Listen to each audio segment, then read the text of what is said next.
E aí, pessoal, vamos continuar? Dando continuidade aí sobre o mercantilismo, nós vamos falar sobre os princípios mercantilistas. Na aula anterior, nós vimos o conceito, aonde aconteceu, a característica básica do sistema mercantilista, as pessoas que tinham interesses no mercantilismo, a figura do rei, que tem o poder centralizado, e é ele quem determina todas as regras dessa economia. E o primeiro princípio mercantilista é o metalismo.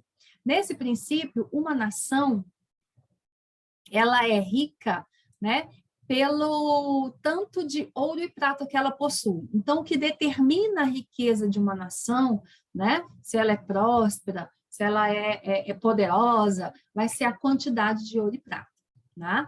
Em alguns lugares nós vamos ter nomes diferentes, como o bulionismo, a Espanha, né? Então, isso vai caracterizar aqui também cada lugar onde aconteceu, como Inglaterra, França, Holanda também, nós tivemos o mercantilismo, e Portugal, ela tem uma ela tem um nome específico, né? Por exemplo, Portugal a gente fala do metalismo, mas na Espanha, esse metalismo eu vou chamar de bulionismo, que significa o quê? Uma nação rica é aquela que possui muito ouro e prata.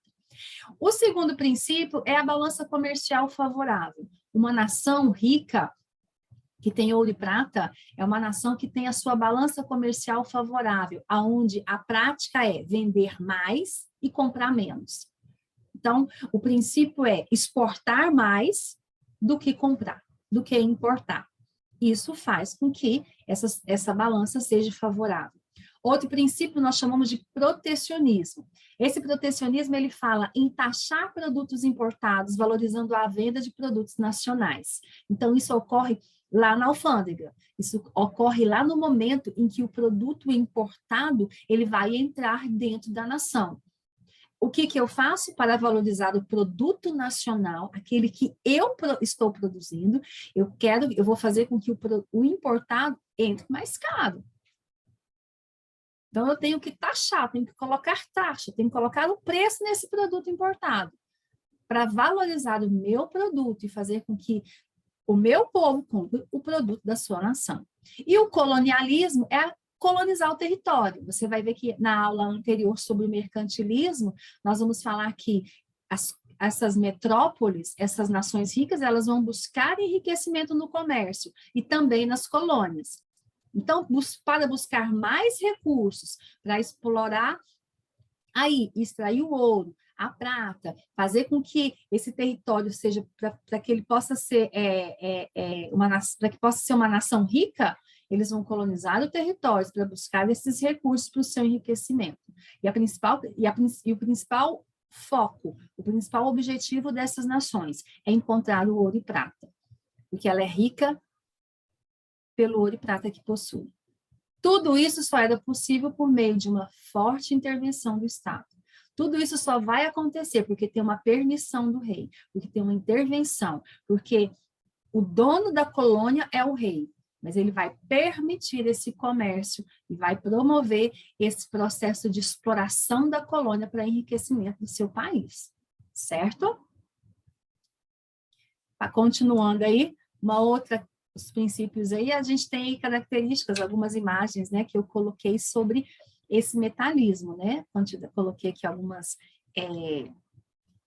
algum ouro, né, como é que fala?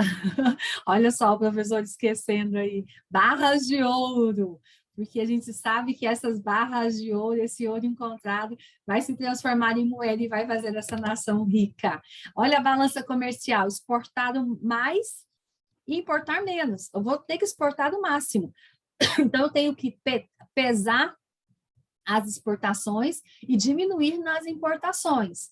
Né? A balança comercial favorável, ela faz com que esse Estado seja um Estado forte. A balança comercial favorável, o próprio sistema mercantilista aqui nessa balança, ele fala do protecionismo, da valorização do nacionalismo, aumentando as taxas, fazendo leis, né? Desenvolvendo monopólios e colônias. Toda essa estrutura, todo esse conjunto, ele tem que fazer com que eu exporte mais, tem que fazer com que eu venda mais e compre menos. E acaba sendo algo para nós hoje, para a gente aprender hoje, né? Vamos comprar, vamos guardar mais o nosso dinheiro aí, vamos comprar menos.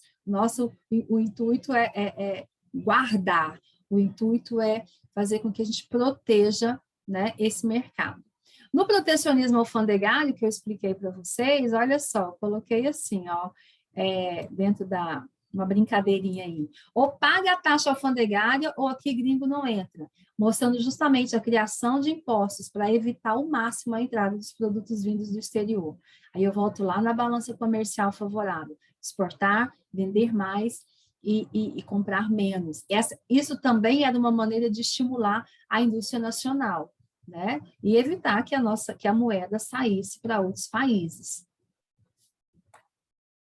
Aqui vem uma imagem que a gente mostra do sistema colonial, né, desse exclusivo. A relação entre colônia e metrópole era uma relação de monopólio, era uma relação de exclusividade. Nós chamamos isso de pacto colonial, exclusivo metropolitano, era o principal mecanismo da metrópole, né? Dentro disso, a colônia, ela tem uma exclusividade com a sua metrópole. Imagine a colônia aí, Brasil, metrópole Portugal. Então, a colônia, toda a matéria-prima, todo gênero tropical, todo metal precioso, ela enviava para a metrópole.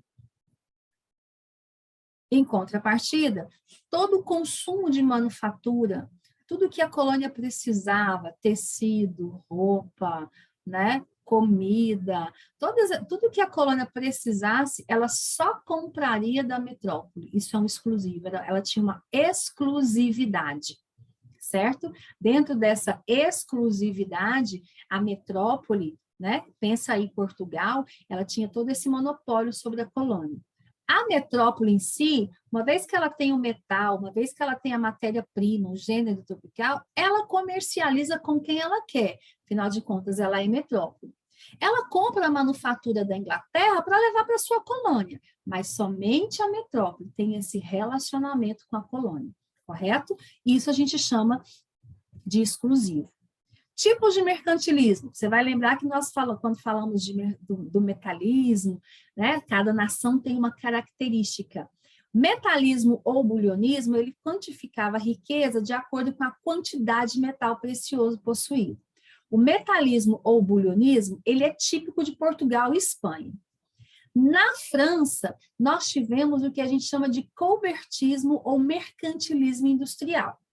Tá? Colbertismo por causa do ministro da época, chamado ministro Colbert. Ele foi o responsável para estar junto ao rei, né? Nesse processo do sistema mercantilista, na questão da administração econômica.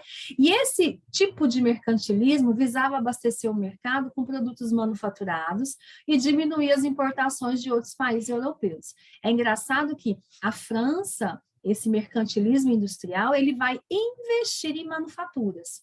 Ele vai ter uma indústria, uma produção. Diferente de Portugal e Espanha. Portugal e Espanha não tiveram lá essa produção, né? Muita coisa que a Portugal, por exemplo, precisava, ele comprava da Inglaterra.